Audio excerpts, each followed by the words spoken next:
হরির মৃত্যু কথা যখন হরির ভাই রমেশ জানতে পারে, তখন সে গ্রামে ফিরে আসে।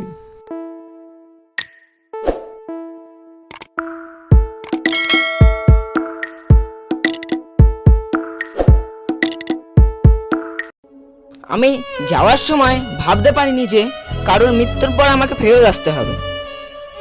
হে ভগবান, এই খারাপ সময় পার করার শক্তি দাও আমাকে। রমেশ অনেকদিন পরে গ্রামে ফিরে এসেছিল। তার মনে গ্রামে ফিরে আসার আনন্দও ছিল এবং তার দাদার মৃত্যুর জন্য দুঃখও ছিল। এই সময় তাকে হরি ডাক দিল। হরি হতবাক হয়ে বলল, আরে রমেশ, আরে তুমি চলে এসেছো, এদিকে এসো। আরে দাদা, আপনি কিন্তু আপনি তো আরে আমি ঠিক আছি, কিন্তু পিসাচিনি তোমার বৌদিকে মেরে দিয়েছে। কিন্তু কিন্তু মানসিং যে ফোনে বলেছিল। তখন অন্যদিক থেকে কারুর আওয়াজ আসলো। তখন সে পিছনে দেখলো সেখানে মানসিং দাঁড়িয়ে আছে।